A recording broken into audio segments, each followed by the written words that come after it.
Praise road. હું Stanley Macwan. મારી YouTube channel Gujarati Bible સ્ટડીમાં તમારું સ્વાગત છે. મારી ચેનલને આજે અત્યારે આગળ તમે સબસ્ક્રાઈબ કરી લો અને ઈશ્વરના જ્ઞાનમાં તમે વધતા જાઓ. એદનવાડીની અંદર એક વૃક્ષ મૂકવામાં આવેલું અને એનું નામ આપવામાં આવેલું હતું ભલું ભૂંડું જાણવાનું વૃક્ષ.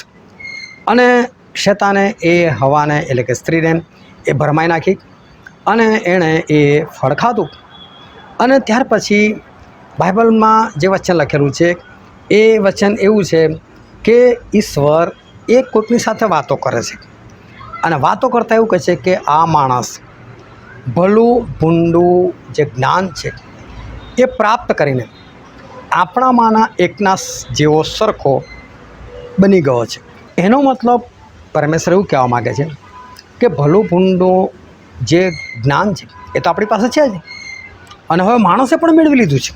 હવે તમે વિચાર કરો, એ જ્ઞાન ઈશ્વર પાસે તો હતું જ અને માણસે મેળવી લીધું. તો માણસે મેળવી લીધું તો પછી માણસ પાપી થયો અને ઈશ્વર પાસે જ્ઞાન છે તો પછી ઈશ્વર પાપી નહીં? ઈશ્વર કેમ પાપી નહીં? અને એ જ જ્ઞાન માણસ રહે તો માણસ કેમ પાપી? એની પાસે શું રહસ્ય છે એ જાણવા માટે આ વિડીયોને તમે આખો જુઓ.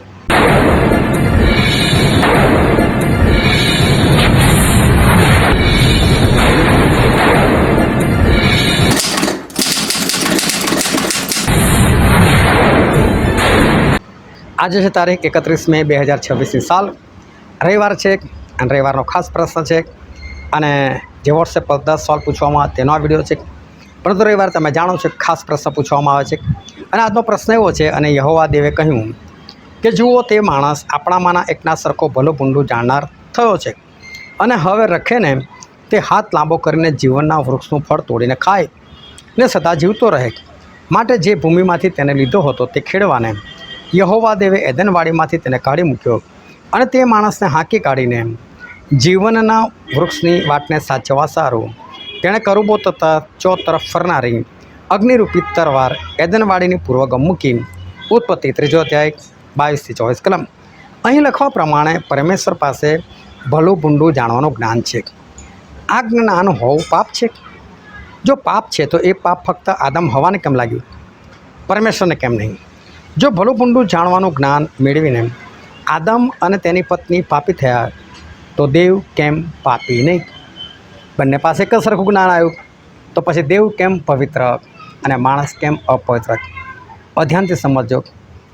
એદનવાડીની બરાબર વચ્ચોવચ્ચ એક જીવનનું વૃક્ષ હતું અને બીજું વૃક્ષ હતું ભલું ભૂંડું જાણવાનું જે વૃક્ષ હતું એ હતું. હવે ઈશ્વરે આ લોકોને આજ્ઞા આપેલી કે જે ફળ ખાવું એ ખાઓ.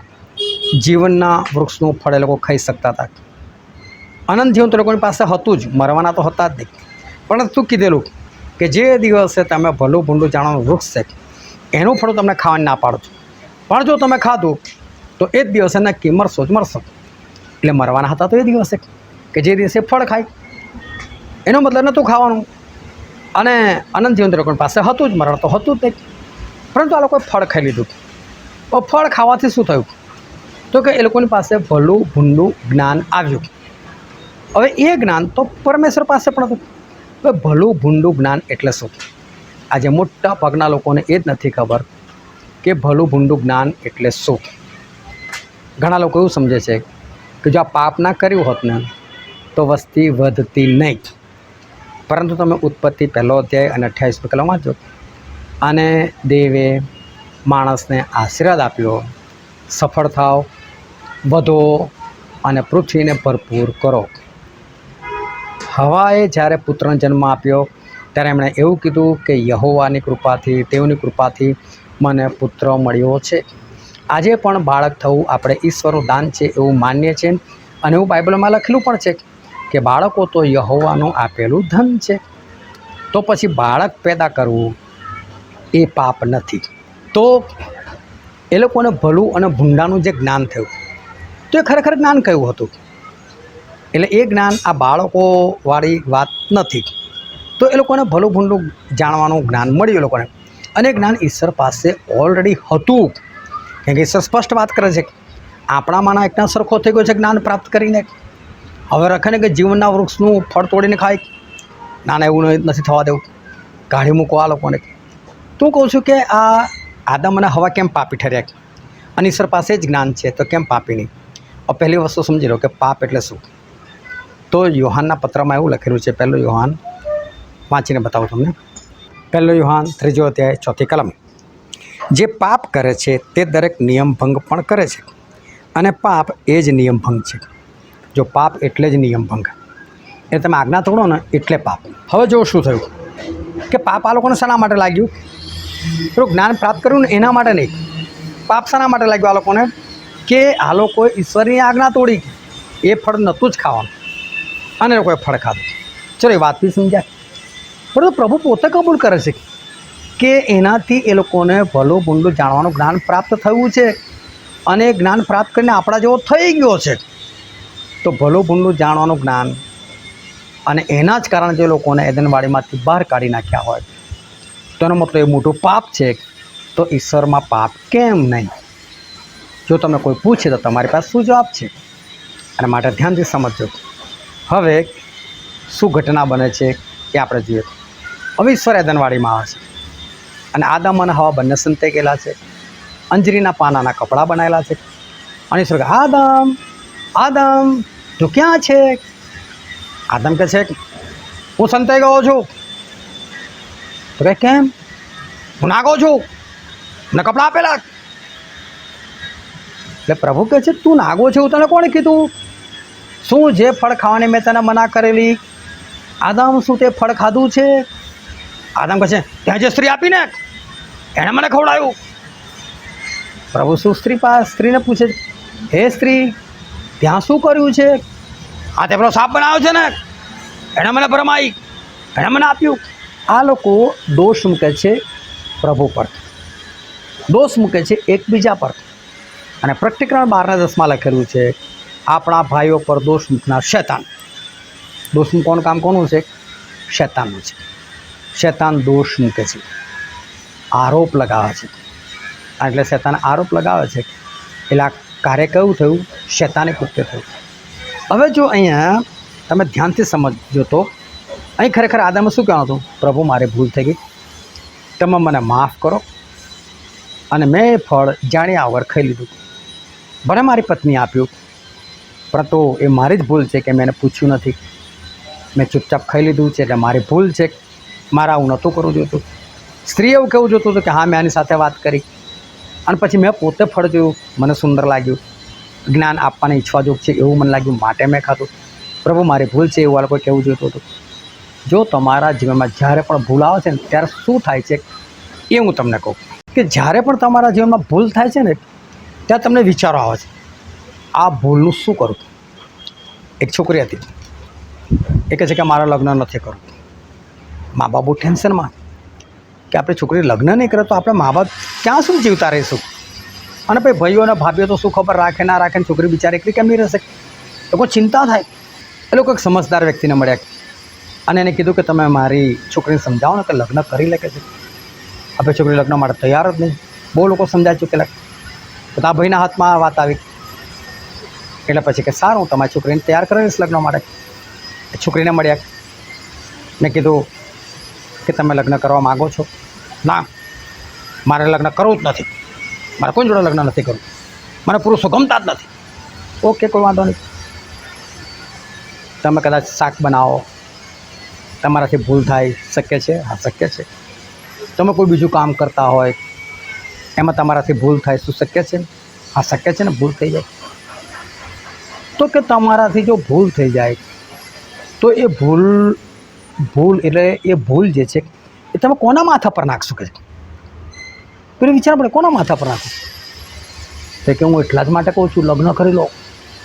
ભૂલ થાય ને એટલે પતિના નામ પર નાખી દેવાની, એના માથા પર તમારે લીધા આવું છું, તમારે લીધા આવું છું.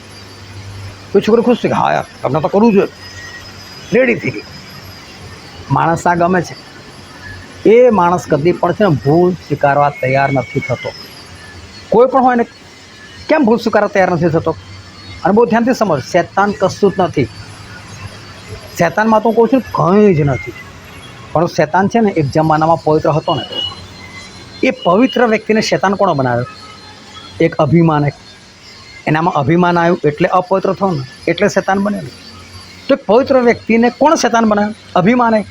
તો શેતાનનો બાપ કોણ? અભિમાન. અભિમાને તો એક શેતાનને જન્મ આપ્યો કહેવાય ને. એણે પવિત્ર વ્યક્તિને શેતાન બનાવી દીધો ને. એટલે શેતાનનો જન્મદાતા કોણ છે? અભિમાન. અને અભિમાન એ શેતાનનો બાપ છે.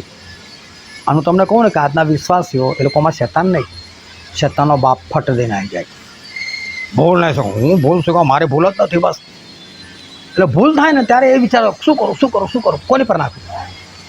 હવે આદમથી ભૂલ થઈ ગઈ, ફળ ખાઈ નાખ્યું, શું કરું? આ તો સ્ત્રી આપીને એના લીધે. તો પહેલાં કેમ બોલતો હતો મારું હાડકામાંનું હાડકું ને મારા માંસમાંનું માંસ નરમાંથી લીધેલી છે, નારી કહેવાશે? તારે કેમ ખુશ થઈ ગયેલો? હવે કેમ 200 ટોપલાની પર નાખે છે? તારે હવા પણ શું કરે છે? પણ 200 ટોપલો પેલા સાપ પર નાખે છે. અને જ્યારે છે ને આને કહેવાય ભલું ભૂંડું જાણવાનું જ્ઞાન, કે તમે ભૂંડું કરી ચૂક્યા છો, પણ એ ભૂંડાની જવાબદારી તમારી પર ના આવે. એના માટે તમારે શું કરવાનું? તમે ભલા દેખાવો એના માટે શું કરવાનું? એટલે તમે કર્યું છે ભૂંડું, પણ તમારે દેખાવું છે ભલું, અને એટલે એ 200 ટોપલો તમારે કોઈ પર નાખી દેવો છે. આને કહેવાય ભલા ભૂંડાનું જ્ઞાન. આને કહેવાય ભલા ભૂંડાનું જ્ઞાન. હવે તમે 200 ટોપલો કોઈ બીજા પર નાખ્યું, આના લીધે આમ થયું, ફલાણા લીધે આમ થયું, ઢીકણા લીધે આમ થયું. એકવાર કંપનીનો બોસ હતો ને બધા જે મોટા મોટા કર્મચારીઓ, મેનેજરને એવા બધા લોકો હતા ને, એ લેવલના લોકોને મેસેજ કર્યો, તમને કંપનીમાં આગળ વધતા જે રોકતો હતો ને એ મરી ગયો છે, એટલે તમે જલ્દી આવજો, કલાક પહેલાં આવજો. બોલો, કલાક પહેલાં બધા પહોંચી ગયા, મેનેજરો, સુપરવાઇઝરો બધા પહોંચી ગયા છે. અને ત્યાં કોફીન બોક્સ મૂકેલું હતું. કોણ છે કે છે એ રહ્યો પેલો કોફીન બોક્સમાં મરી ગયો. અને પેલો જો કોફીન બોક્સમાં જુએ ને તો ત્યાં આરસી મૂકેલી હતી. એટલે પેલાને પેલો જ દેખાય, ચૂપચાપ એક બાજુ આવીને ઊભો થઈ જાય. બધા ચૂપચાપ આવીને ઊભા થાય. બધાને ખબર પડી ગઈ કે અમારો બોસ શું કહેવા માગે છે. તમે જવાબદાર છે ને ગમે તેને ગણો, પણ જવાબદાર તમે પોતે છો. પોતાની ભૂલ હંમેશા કબૂલ કરતાં શીખવાની. એટલે નીતિવચન 28:13 શું લખેલું છે? જે કોઈ પોતાના ઉલ્લંઘનો છુપાવે છે તેની આબાદી થશે નહીં, પરંતુ જે કોઈ તેને કબૂલ કરે તેનો ત્યાગ કરશે તેની પર દયા કરવામાં આવશે. પાપ કબૂલ કરો અને કબૂલ કરીને છોડી દો, એ ટૂંકમાં ભૂલ કબૂલ કરી દેવાની. વાર્તા છે ને ત્યાં પતી જાય. તો કોઈને પણ સોરી કહેતો એટલે વાર્તા પતી જાય. ના મારાથી નહીં, તારી ભૂલ છે. એટલે એવું ના ચાલે. આપણી જ ભૂલ છે, આપણે સ્વીકારવું જોઈએ. પરંતુ તમે માણસ ના સ્વીકારીને એ અચાનક થોડું બોલી નાખે છે આના લીધે થયું. એ વિચારે છે પહેલાં આ 200 ટોપલો કોની પર નાખવું, શું બહાનું બતાવું. અને એ જ છે ભલું ભૂંડું જાણવાનું જ્ઞાન. એ જ જ્ઞાન પ્રભુ ઈસુમાં છે, ઈશ્વરમાં છે. પરંતુ કદી એમણે એવું કર્યું? એ જ્ઞાનનો ઉપયોગ કરો ને તો તમે પાપી છો. એ જ્ઞાનનો ઉપયોગ ના કરો ને તો તમે પાપી નથી. એ તમે જ્યારે ભૂલ ચૂપચાપ કબૂલ કરેલો ને તો તમને માફ. પણ તમે 200 ટોપલો બીજા પર નાખો, એને કહેવાય ભલું ભૂંડું જાણવાનું જ્ઞાન, અને તમે એનો ખોટો ઉપયોગ કર્યો. ઈશ્વર કદી આવો ઉપયોગ નથી કરતા. આના માટે ઈશ્વર પાપી નથી. પણ આદમને હવાએ તો કેવો ઉપયોગ કર્યો? આના લીધે થયું, આના લીધે થયું. એટલે કોઈ ભલું ભૂંડું જાણવાનું જે જ્ઞાન હતો એનો ઉપયોગ કર્યો. એટલે પ્રભુ કહે છે જાણીને તો આપણા જેવો થઈ ગયો છે, પણ આપણે ઉપયોગ નથી કરતા. હવે તમે જુઓ, વ્યભિચાર કોને કરતા નથી આવડતું? ચોરી કોને કરતા નથી આવડતું? હત્યા કોને કરતા નથી આવડતું? એ પાપ થોડું છે? કરો તો પાપ છે. કરીને 200 ટોપલો બીજા પર નાખો એ પાપ છે. અને માટે પોતા વિશે સાવધાન રહો કે ભલું ભૂંડું જાણવાનું જ્ઞાન છે તો ખરો, આજે તમારી પાસે બી છે, મારી પાસે બી છે, પણ એનો ખોટો ઉપયોગ કરવો ને એ જ પાપ છે. આપણે ચૂપચાપ ભૂલ સ્વીકારે અને વાર્તા ખલાસ કરી દેવાની કે પરમેશ્વર એનો કદી ખોટો ઉપયોગ નથી કરતા ને એટલે એ પાપી નથી. પણ માણસ એનો ઉપયોગ કરે છે, અને આદમ હવે ઉપયોગ કરી ચૂકેલા હતા એટલે એ લોકો પાપી ઠર્યા. બાકી લોકો પણ પાપી ના ઠરત. એ લોકો આજ્ઞા ભંગ કરીને પાપી ઠરેલા હતા. તો આ રીતે ઈશ્વરના વચનમાં તમે વધતા જાઓ. ઈશ્વર તમને આશીર્વાદ આપે. આમેન.